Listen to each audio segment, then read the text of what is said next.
আমাৰ গণেশগুৰিৰ ফটোখন লৈ ফটোখন চৰকাৰে মুচিছিলে নেকি দুজন পেইণ্টাৰে মোৰ লগত ষ্টেটমেন্ট আছে দুজন পেইণ্টাৰে থানাত ষ্টেটমেন্ট দিলে যে এইখনটো জুবিনৰ ফটো যেন নালাগে সেইকাৰণে আমি মুচি দিছো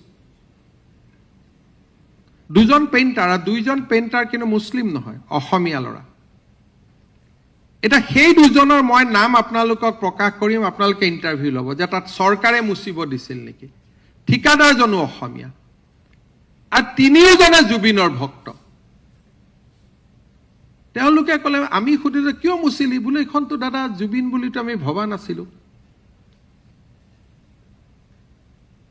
দুইজন অসমীয়া মই সিপিক কৈ দিম আপোনালোকে নামটো ল'ব দুইজন অসমীয়া মিস্ত্ৰী কোনো বাংলাদেশী মিয়া নহয় শুদ্ধ অসমীয়া আৰু কন্ট্ৰাক্টৰ জনো শুদ্ধ অসমীয়া ডেকা তেওঁলোকে মুচিলে আমি গধূলি খুদিলো ভাই কিয় মুচিলি তেতিয়া তেওঁলোকে ক'লে যে এইখনটো জুবিনদাৰ ফটো যেন লাগা নাই কাৰণে মুচি দিলো আমিতো নাজানো এইখন জুবিনৰ ফটো বুলি এটা মই যদি ৰং মিস্ত্ৰী হলোহেঁতেন আজি থকা ফটোখনতো জুবিন গাৰ্গৰ দৰে নালাগে জুবিনৰ ফটো এখন সামাজিক নিয়মে কি কয় যে জুবিন গাৰ্গৰ ফটো এখন গৰিমা গাৰ্গে অফিচিয়েলি ৰিলিজ কৰিব যে এইখন জুবিনৰ আনুষ্ঠানিক পোৰ্ট্ৰেট হ'ব সব মানুহে এইখন আঁকিব আঁকাতটো আপত্তি নাই এখন ফটো ৰিলিজ হ'ব লাগিব নে নাই সবেইতো সব ধৰণে আঁকিব নোৱাৰে আঁকিব পাৰে নেকি আপোনালোকে কওকচোন ৰাষ্ট্ৰপতিৰ ফটো আমি যিকোনো ফটো লগাব নোৱাৰো এখন পৰিয়ালে ফটো ৰিলিজ কৰি দিয়ে যে এই ফটোখনে প্ৰতিমূৰ্তি বনালেও এখন ফটো এতিয়া কি হৈছে তাকে লৈ তেজপুৰত এখন অদ্ভুত ফটো বনায় বৰপেটাত এখন অদ্ভুত ফটো বনায় তাকে লৈ দুদিন সোশ্যাল মিডিয়াত চৰ্চা আসল নিয়মটো কি যে আমাৰ জাতিটো কেনেকৈ পৰিচালনা হ'ব লাগে মূল সিস্টেমটো কি যে জুবিনৰ অনুৰাগীসকল বহিব এখন জুবিনৰ ফটো নিৰ্ণয় কৰিব যে জুবিন গাৰ্গৰ এইখন ফটো হ'ব তাৰ পিছত যতে আঁকিব না তাতো কোনো সমস্যা নাই এটা এই যেটো গ্ৰুপে ফটো আঁকে তেওঁলোক হল এছএফআই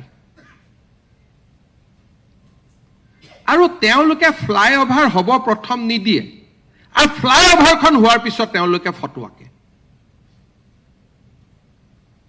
আপোনালোকে চাব এই যে যিজন ল'ৰা তেওঁ ভৰলুমুখৰ ফ্লাইওভাৰ হ'ব নিদিয়ে ইটো হ'ব নিদিয়ে প্ৰথম গছ কিয় কাটিছে বুলি তেওঁলোকে আন্দোলন কৰে এই একেটা গ্ৰুপ আৰু যেতিয়া ফ্লাইওভাৰখন হৈ যায় তেওঁলোকক ফ্ৰীত ফটো আঁকিব দিব লাগে যাতে তেওঁলোকৰ পাব্লিচিটি হয় ইটো টুপি পিন্ধাব হিপু টুপি পিন্ধাব এনেকেতো এজন মানুহক অপমান কৰাটো নিয়ম নাই আপোনালোক সকলোৱে জুবিন গাৰ্গক জীৱন কালত দেখা নাই জানো সেইখন জুবিনৰ ফটো হয় নেকি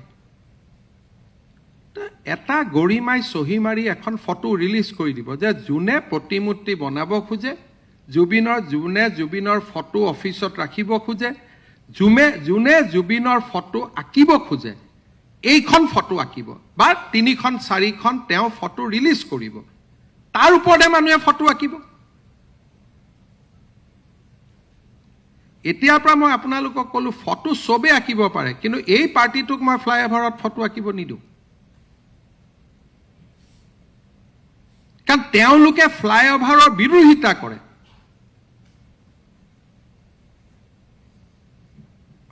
জুবিনৰ ফটো কোনে আঁকিব জুবিনৰ ফাউণ্ডেশ্যন আছে এপ্ৰুভ ল'ব অনুমতি ল'ব এইটো জবৰদস্তি আকাৰণে জুবিনৰ ফটো আঁকিব কোনে মানা কৰিব কিন্তু প্ৰক্ৰিয়া এটা থাকিব না নাই চাব লাগিব না নাই কোনবা এখন জুবিনৰ ফটো হৈছে নে নাই হোৱা তাৰ মানে গোটে অসমখনক সবে ভাবে যে সোশ্যাল মিডিয়া ইনষ্টাগ্ৰামত হুলস্থুল কৰি দিম আৰু জবৰদস্তি কৰিম এইটোতো নহয় মই মনে মনে সিদিনাখন কিয় আছিলো সিদিনাখনো মই গোটেইখিনিক খেদিলোহেঁতেন মই জাপানৰ প্ৰধানমন্ত্ৰী আহিব বুলিয়ে মনে মনে থাকিলো নহলে পিছত মই ভাল এজন আৰ্টিষ্ট নীলপৱন বৰুৱাৰ দৰে কোনোবা এজন আৰ্টিষ্টক মাতি আনি আমি সেইটোৱে প্ৰস্তাৱ দিছিলো যে বাবা তুমি না আঁকিবা পুলিচে তেওঁ কি কৈছিল ষ্টেটমেন্ট ল'ব যে তুমি না আঁকিবা আমি এজন ভাল আৰ্টিষ্টৰ হতুৱাই জুবিনৰ ফটোখন ইয়াত আঁকিম তেওঁ কোন হয় ফটো আঁকিব? গতিকে মই সব ডিসিক অৰ্ডাৰ দি দিছো, সব এছপিক অৰ্ডাৰ দি দিছো, এই পাৰ্টিটোৱে যদি ফ্লাইঅভাৰত ফটো উঠে দে উইল বি এৰেষ্টেড। কাৰণ এওঁলোক হল SFI, আৰু য'ত ত'ত গৈ পেলাই ফটোৰ ওপৰত চে গুৱেভাৰা বনাই দিয়ে। ভাই চে গুৱেভাৰা কোন হয়? মইতো কিউবাত গৈছো, তাত আটাইতকৈ দেখিছো, কিউবাৰ কথা ষ্টাডি কৰিছো, আটাইতকৈ ড্ৰাগছৰ ব্যৱসায় তাত হয়। আমাৰ লগত চে গুৱেভাৰাৰ অসমৰ মাটি পানী বায়ুৰ লগত কি সম্পৰ্ক আছে? কোন হয়? অসমত যদি বিপ্লৱী বুলি ফটো আঁকে তে পৰেশ বৰুৱাৰ আঁকক। মই চিৰিয়াছলি কৈছো ভাই, সংগ্ৰামটো কৰি আছে আজি 30 বছৰ, ভাল বেয়া বেলেগ কথা, যিটো পৰিয়ালৰ পৰা দূৰত থাকিটো কৰি আছে। যদি আঁকিব লাগে পৰাগ দাসৰ আঁকক। ইয়াত চে গুৱেভাৰাটো ক'ৰ পৰা আহিলে মোক কওকচোন? কোন হয়? মইতো নাজানো। এইটো মই এইখন ফটো দেখাৰ পিছত মই পঢ়িছো।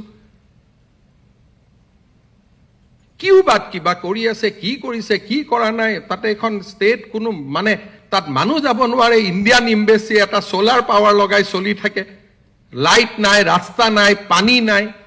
সেইখন ৰাজ্যৰ লগত দেশৰ লগত অসমৰ তুলনা হ'ব নেকি?